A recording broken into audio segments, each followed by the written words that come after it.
வணக்கம் ஜோதிட நண்பர்களே. வரும் ஏப்ரல் மாதம் 14ஆம் தேதி பார்த்தீங்கன்னா தமிழ் புத்தாண்டு விஸ்வாவசு ஆண்டு பிறக்க போகுது. இந்த ஆண்டுல ரிஷபராசிக்காரங்களுக்கு என்னென்ன பலன்கள் கிடைக்குங்கிறத பத்தி தான் இந்த வீடியோல நம்ம பார்க்க போகிறோம். இந்த வீடியோவை பார்க்கறதுக்கு முன்னாடி நம்ம சேனலை சப்ஸ்கிரைப் பண்ணாதவங்க சப்ஸ்கிரைப் பண்ணிக்கங்க. பக்கத்துல இருக்கிற ஆல் பட்டனையும் கிளிக் பண்ணி வச்சுக்கோங்க. அப்பதான் நம்ம போடுற வீடியோ உங்களுக்கு உடனுக்குடன் நோட்டிபிகேஷனா வரும். சரி, வாங்க வீடியோக்குள்ள போலாம். பொதுவாகவே ரிஷபராசிக்காரங்க பார்த்தீங்கன்னா அமைதியான, பொறுமையான மற்றும் கடினமாக உழைக்கக்கூடிய நபர்களாக இருப்பாங்க. இவங்க எல்லா விஷயங்களையும் பார்த்தீங்கன்னா பாதுகாப்பை விரும்பக்கூடிய நபர்களாக இருப்பாங்கன்னு சொல்லலாம்.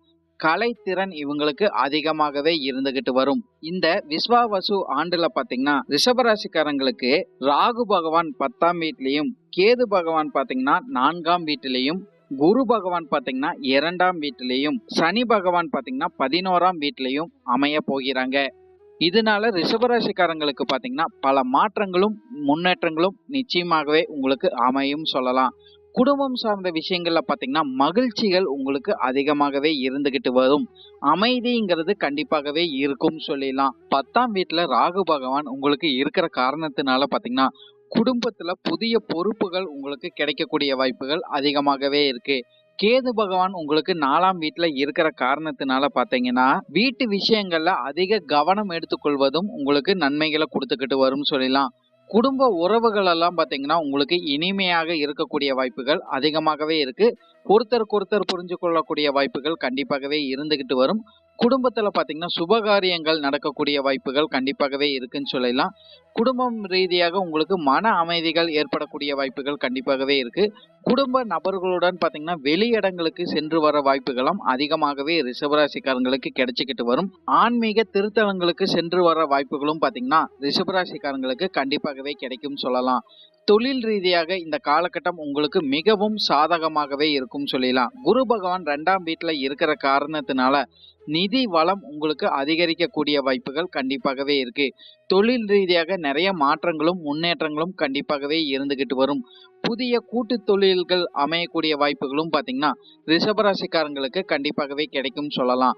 சனி பகவான் 11ஆம் வீட்டுல இருக்கிற காரணத்தினால பாத்தீங்கன்னா நீண்ட கால முதலீடுகள்னால உங்களுக்கு அதிக லாபங்கள் கண்டிப்பாகவே ரிஷபராசிக்காரங்களுக்கு கிடைச்சிக்கிட்டு வரும். ஆனா ராகு பகவானால உங்களுக்கு சின்ன சின்ன தடைகள் ஏற்படும், இல்லைன்னா தாமதங்கள் ஏற்படக்கூடிய வாய்ப்புகளும் இந்த காலகட்டம் தொழில் ரீதியாக இருக்கக்கூடிய வாய்ப்புகள் கண்டிப்பாகவே ரிஷபராசிக்காரங்களுக்கு இருக்கு. பொறுமையாக இருந்து புதிய முயற்சிகள் செய்யும் போது ரிஷபராசிக்காரங்களுக்கு அதிக நன்மைகள் கண்டிப்பாகவே கிடைக்கும். வேலை ரீதியாக பார்க்கும்போது ரிஷபராசிக்காரங்களுக்கு இது ஒரு நல்ல முன்னேற்றம் காலகட்டமாகவே அமையும் சொல்லலாம். குரு பகவான் உங்களுக்கு சாதகமாக இருக்கிற காரணத்தினால பதவி உயர்வுகளோ சம்பள உயர்வுகளோ உங்களுக்கு கிடைக்கக்கூடிய வாய்ப்புகளும் வேலை ரீதியாக நிச்சயமாகவே அமையும். சனி பகவான் 11ஆம் இடத்துல இருக்கிற காரணத்தினால கடுமை உழைப்பு எந்த அளவுக்கு நீங்க போடுறீங்களோ அதுக்கேற்ற நன்மைகளை ரிஷபராசிக்காரங்க கண்டிப்பாகவே பார்க்க முடியும் சொல்லலாம். இருந்தாலும் ராகு பகவானின் தாக்கங்கள் உங்களுக்கு இருக்கிற காரணத்தினால சில சவால்களும் வேலை ரீதியாக நிச்சயமாகவே அமையக்கூடும்.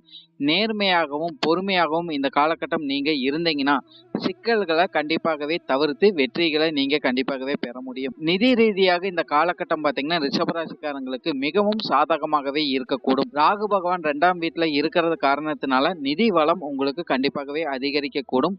புதிய வருமான வாய்ப்புகள் உங்களுக்கு நிச்சயமாகவே கிடைக்கும் சொல்லலாம். ராகு பகவான் 10ஆம் இடத்துல இருக்கிற காரணத்தினால திடீர் செலவுகள் ஏற்படக்கூடிய வாய்ப்புகளும் இந்த காலகட்டம் ரிஷபராசிக்காரங்களுக்கு கண்டிப்பாகவே இருக்கும். பாதுகாப்பான முதலீடுகள் நீங்க செய்யும் போது வெற்றிகள் நிச்சயமாகவே உங்களுக்கு கிடைக்கக்கூடும்.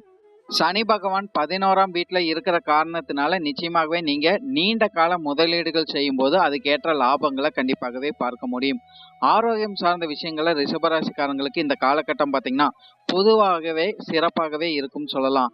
ஆனால் கேது பகவான் 4ஆம் வீட்டுல இருக்கிற காரணத்தினால சின்ன சின்ன உடல் உபாதைகள் வந்து நீங்கக்கூடிய வாய்ப்புகள் கண்டிப்பாகவே இருக்கு.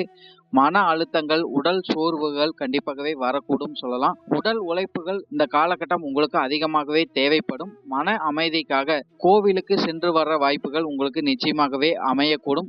சனி பகவான் 11ஆம் வீட்டுல இருக்கிற காரணத்தினால சின்ன சின்ன உடல் உபாதைகள் உங்களுக்கு கண்டிப்பாகவே வரக்கூடும். ஆரோக்கியம் சார்ந்த விஷயங்கள்ல நீங்க கவனம் எடுத்துக்கொள்வது அளவுக்கு உங்களுக்கு நன்மைகள் கண்டிப்பாகவே இருக்கும் சொல்லலாம். குழந்தைகள் சார்ந்த விஷயங்கள்ல இந்த காலகட்டம் பாத்தீங்கன்னா ரிஷபராசிக்காரங்களுக்கு சிறப்பாகவே இருக்கும் சொல்லலாம். குரு பகவான் 2ஆம் வீட்டுல இருக்கிற காரணத்தினால குழந்தைகளின் கல்வி மற்றும் வளர்ச்சிகளை பாத்தீங்கன்னா நல்ல முன்னேற்றங்கள் உங்களுக்கு கண்டிப்பாகவே இருக்கக்கூடும். குழந்தைகளுக்காக நேரம் செலவிடு இந்த காலகட்டம் நிச்சயமாகவே நீங்க செஞ்சுக்கிட்டு வருவீங்க. பயணங்கள் சார்ந்த விஷயங்கள்ல பாத்தீங்கன்னா ரிஷபராசிக்காரங்களுக்கு இந்த காலகட்டம் சாதகமாகவே இருக்கும். ராகு பகவான் 10ஆம் வீட்டுல இருக்கிற காரணத்தினால தொழில் ரீதியாக உங்களுக்கு பயணங்கள் அதிகரிக்கக்கூடிய வாய்ப்புகள் கண்டிப்பாகவே இருக்கு. கேது பகவான் 4ஆம் வீட்டுல இருக்கிற காரணத்தினால பாத்தீங்கன்னா வீட்டை சுத்தி பயணங்கள் உங்களுக்கு மேற்கொள்ளக்கூடிய வாய்ப்புகள் கண்டிப்பாகவே இருக்கு. புனித திருத்தலங்களுக்கு சென்று வர வாய்ப்புகளும் பாத்தீங்கன்னா ரிஷபராசிக்காரங்களுக்கு கண்டிப்பாகவே கிடைக்கும். குடும்ப நபர்களுடன் வெளியிடங்களுக்கு சென்று வர வாய்ப்புகளும் ரிஷபராசிக்காரங்களுக்கு மகிழ்ச்சியை தரும் சொல்லலாம். சனி பகவான் 11ஆம் வீட்டுல இருக்கிற காரணத்தினால நீண்ட பயணங்கள்னால உங்களுக்கு லாபங்கள் அதிகரிக்கக்கூடிய வாய்ப்புகளும் கண்டிப்பாகவே இருக்கு.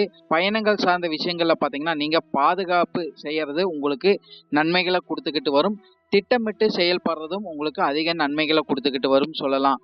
பொதுவாகவே இந்த தமிழ் புத்தாண்டுல பாத்தீங்கன்னா ரிஷபராசிக்காரங்களுக்கு சிறப்பாகவே இருக்கும் சொல்லலாம். குடும்பம் சார்ந்த விஷயங்கள், வணிகம் சார்ந்த விஷயங்கள், வேலை சார்ந்த விஷயங்கள், நிதிநிலை சார்ந்த விஷயங்கள், ஆரோக்கியம் சார்ந்த விஷயங்கள், குழந்தைகள் சார்ந்த விஷயங்கள், பயணம் போன்ற விஷயங்கள்ல பாத்தீங்கன்னா நல்ல முன்னேற்றங்கள் அமையக்கூடிய வாய்ப்புகள் கண்டிப்பாகவே இருக்கு. ராகு பகவான், கேது பகவான், குரு பகவான் மற்றும் சனி பகவானால் இந்த காலகட்டம் புதிய வாய்ப்புகள் உங்களுக்கு நிச்சயமாகவே கிடைக்கும். சின்ன சின்ன சவால்கள் இருந்தாலும் பெரிய அளவுக்கு உங்களுக்கு நன்மைகள் கண்டிப்பாகவே இருக்கும் சொல்லலாம். பொறுமையாகவும் நேர்மையாகவும் இந்த காலகட்டம் நீங்க செயல்படும் போது சிக்கல்கள்ல இருந்து தவிர்த்து வெற்றிகள் நீங்க கண்டிப்பாகவே பெற முடியும். ரிஷபராசிக்காரங்க குழந்தைகளுக்கெல்லாம் இந்த காலகட்டம் பாத்தீங்கன்னா படிப்பு சார்ந்த விஷயங்கள் அதிக நன்மைகள் கண்டிப்பாகவே இருக்கும் சொல்லலாம். முன்னேற்றங்கள் கண்டிப்பாகவே இருக்கும். புதிய விஷயங்கள் கற்றுக்கொள்ளக்கூடிய வாய்ப்புகள்னால உங்களுக்கு வளர்ச்சிகள் அதிகமாகவே இருந்துகிட்டு வரும். விளையாட்டு துறையில இருக்கிற மாணவர்களும் ஆராய்ச்சி துறையில இருக்கிற மாணவர்கள்லாம் பாத்தீங்கன்னா எந்த அளவுக்கு உங்களோட முயற்சிகளை போறீங்களோ அதுக்கேற்ற நன்மைகளை கண்டிப்பாகவே நீங்க பார்த்துக்கிட்டு வர முடியும். சில ரிஷபராசிக்காரங்களுக்கு பாத்தீங்கன்னா பொன் பொருள் ஆடை ஆபரணம் சேர்க்கும் யோகமும் இந்த காலகட்டம் உங்களுக்கு அதிகமாக அமையக்கூடிய வாய்ப்புகள் கண்டிப்பாகவே இருக்கு. சொத்துக்கள் சார்ந்த விஷயங்கள்ல இருந்து வந்த பிரச்சனைகள்லாம் பாத்தீங்கன்னா முடிவுக்கு வரக்கூடிய வாய்ப்புகள் கண்டிப்பாகவே இருக்கு. வீட்டுக்கு தேவையான ஆடம்பரமான பொருட்கள் வாங்கி போடுற யோகங்கள்லாம் பாத்தீங்கன்னா நிறைய ரிஷபராசிக்காரங்களுக்கு கண்டிப்பாகவே அமையும் சொல்லலாம். தங்கம் போன்ற விஷயங்கள்ல நீங்க முதலீடுகள் செய்யும் போது அதுக்கேற்ற லாபங்களை கண்டிப்பாகவே ரிஷபராசிக்காரங்க பார்த்துக்கிட்டு வர முடியும். உடல்நலம் ஆரோக்கியம் சார்ந்த விஷயங்கள்ல பாத்தீங்கன்னா சிறப்பான கவனம் எடுத்துக்கொள்வது உங்களுக்கு நன்மைகளை கொடுத்துக்கிட்டு வரும். வயதுல மூத்தவங்களுக்கெல்லாம் இந்த காலகட்டம் பாத்தீங்கன்னா ஆரோக்கியம் சார்ந்த விஷயங்கள்ல சிறப்பான கவனம் கண்டிப்பாகவே நீங்க எடுத்துக்கொள்ளணும். பொதுவாகவே இந்த தமிழ் புத்தாண்டுல பாத்தீங்கன்னா ரிஷபராசிக்காரங்களுக்கு அதிக நன்மைகள் உங்களுக்கு கண்டிப்பாகவே இருக்கும் சொல்லலாம். கிரகங்களின் பார்வைகளும் ராகு பகவான் 10ஆம் வீட்லயும், கேது பகவான் 4ஆம் வீட்லயும், குரு பகவான் பாத்தீங்கன்னா 2ஆம் வீட்லயும், சனி பகவான் 11ஆம் வீட்லயும் இருக்கிறது பாத்தீங்கன்னா உங்களுக்கு அதிக நன்மைகளும் மாற்றங்களும் முன்னேற்றங்களும் கண்டிப்பாகவே அமைத்து கொடுக்கும். இந்த காலத்தை நீங்க பயன்படுத்தி கொள்ளும் போது உங்க வாழ்க்கையில நல்ல முன்னேற்றத்தை கண்டிப்பாகவே ரிஷபராசிக்காரங்க பார்க்க முடியும். நன்றி. இப்ப நான் சொன்ன அனைத்து பலன்களும் பாத்தீங்கன்னா பொது பலன் மட்டுமே. உங்களுடைய சுயஜாதக அடிப்படையில சில விஷயங்கள் மாறுபட்டு நடக்கிறதுக்கு அதிக வாய்ப்புகள் இருக்கு. இருந்தாலும் பெரும்பாலான விஷயங்கள் நான் சொல்ற மாதிரியே உங்க வாழ்க்கையில நடைபெறும் சொல்லலாம். உங்களோட எதிர்கால வெற்றிக்கு என்னோட வாழ்த்துக்கள். இந்த வீடியோ உங்களுக்கு பிடிச்சிருந்ததுன்னா லைக், ஷேர் மற்றும் சப்ஸ்கிரைப் பண்ணிக்கங்க. வாழ்க வளமுடன்.